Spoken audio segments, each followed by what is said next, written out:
Le rocher de Gibraltar, à moins de 20 km des côtes africaines, c'est l'entrée sud de l'Europe. L'un des détroits les plus surveillés au monde est devenu le royaume des trafiquants de drogue. Chronique d'une guerre perdue.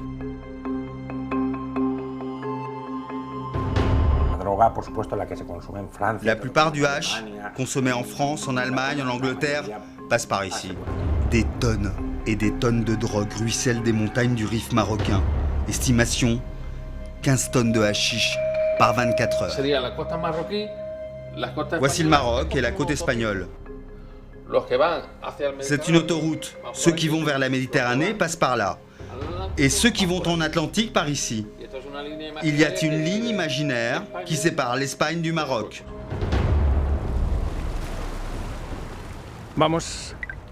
On a une info sur un go fast. On va l'intercepter.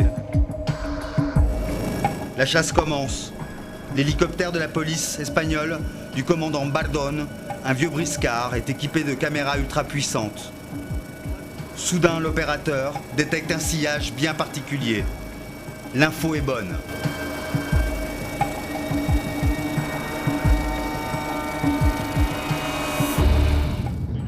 Voilà un go fast.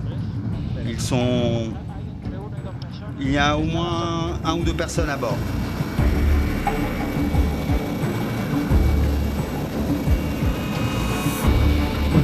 Pourquoi ils sont à l'arrêt?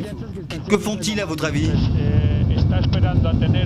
Ils attendent la bonne occasion, le top, pour entrer au Maroc et charger la drogue. Le bon moment. Ce go fast a 4 moteurs. Oui, 4. On dirait un dernier modèle. Ah oui.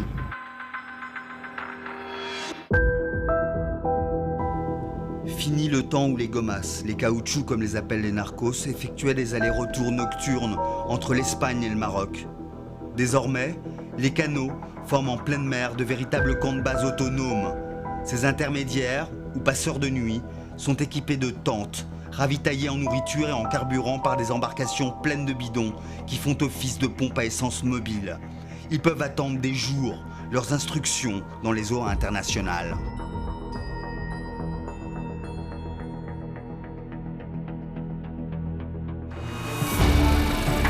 Notre cible décide de fuir. La course-poursuite s'engage.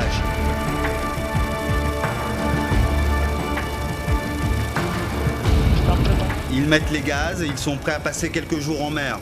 Normalement, ils devraient rejoindre un go fast d'appui. Attention, ils jettent des bidons. Oui, ce sont les bidons vides. C'est sûr, ils vont rejoindre une station essence. Combien peut transporter un go fast comme ça? 1000, 2000, 3000 kilos. On ne s'approche pas trop parce qu'ils peuvent être agressifs. On va garder nos distances, c'est dangereux.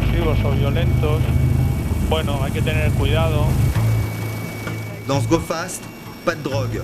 Peut-être un leurre.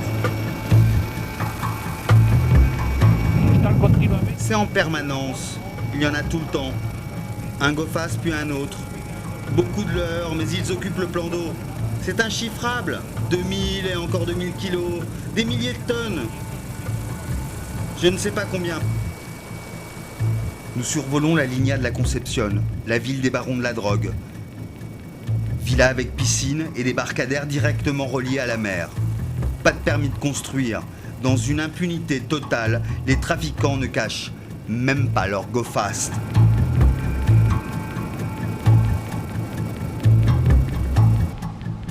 Sur le front de mer du village, chaque maison a sa guérite. Vue sur le golfe, certaines sont même équipées de radars pour détecter le moindre mouvement des autorités. C'est le quartier de San Bernardo. Dans une région plomblée par 35% de chômage, les narcos sont devenus les principaux employeurs et la ruée vers leur brin attire toujours plus de candidats, surtout chez les jeunes. Ici, un jeune de 20 ans peut gagner 1000 € juste avec un walkie-talkie en une nuit pour surveiller la police. Jamais il acceptera un travail digne et honnête à 1500 € par mois avec un patron insupporté, des horaires. Il préférera toujours le trafic. Ici, c'est très facile. Alors il y a comme une acceptation sociale, comme si c'était légal, une sorte d'impunité. Certaines plages sont célèbres à la Línea de la Concepción. Tout le monde le sait. Comme ce jour-là. Une rumeur couvre la mélodie des vagues et s'amplifie. Il est 16h, lundi 9 juillet à Sabinillas. Un hors-bord de narcotrafiquant fonce sur la plage. Accroché à son train, un hélicoptère de la police. Le bateau s'échoue brusquement. Son conducteur détale. Le voilà! Vas-y, cours! Sur la côte andalouse, la scène s'inscrit désormais dans le folklore, celui qui chaque jour assombrit un peu plus Gibraltar. Toute notre côte est équipée avec un système de surveillance ultramoderne. Zoom-moi sur ce bateau. C'est un voilier. Nos objectifs, d'après nos observations, partent du sud et mettent le cap au nord, à 35 ou 40 nœuds, à grande vitesse. Pour nous, c'est une cible.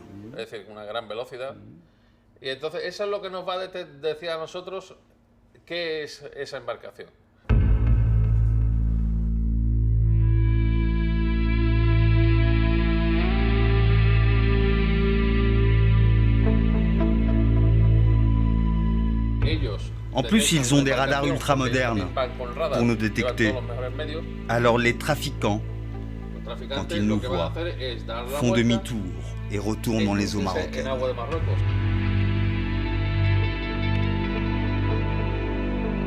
Les dealers font des signes à l'hélicoptère. C'est pour manger. Pour ces délinquants, la faim, celle du ventre, justifie les moyens. C'est un go-fast rempli de drogue, des bateaux semi-rigides avec 3 moteurs très puissants. Là, ils accostent à la plage. Et il y a un groupe de personnes qui les attend. Ce sont eux qui vont débarquer la drogue vers les 4x4. On voit bien les ballots de drogue qui sont chargés dans ces voitures, évidemment volées. Ensuite, ils filent aux planques. On appelle ça les guarderies, là où ils stockent le hash.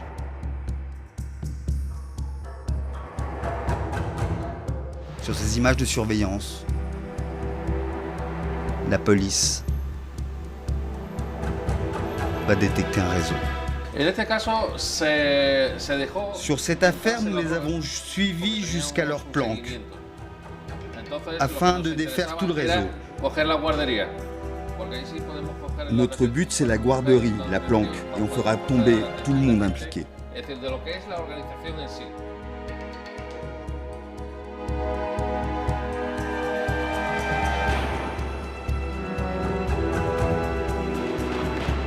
Les garderies sont des maisons de particuliers où est stocké le hashish.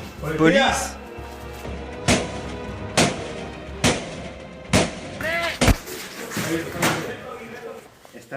Vous êtes détenu pour crime organisé et trafic de drogue. Des centaines de milliers d'euros sont retrouvés disséminés un peu partout dans la maison. Quelques armes. Mais où est la drogue? Très bien cachée. Sous une dalle de douche avec télécommande.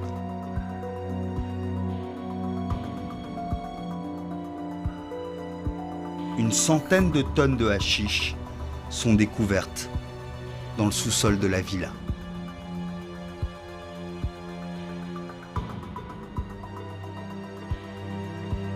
Les dealers savent qu'ils ne risquent pas gros. Ils sont calmes lors de leur arrestation. Maximum 3 ans ferme.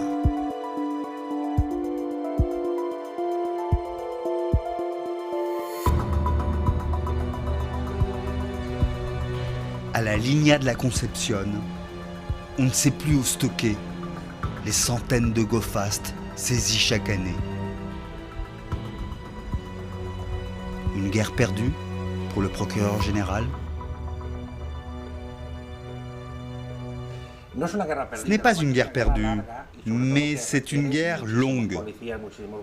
Même si nous déployons des effectifs énormes, ils iraient trafiquer ailleurs, sur d'autres zones, à Malaga. Donc il faut que la pression soit constante. Le trafic de drogue a de beaux jours devant lui à Gibraltar, tant qu'il n'y aura pas de collaboration entre le Maroc et l'Europe.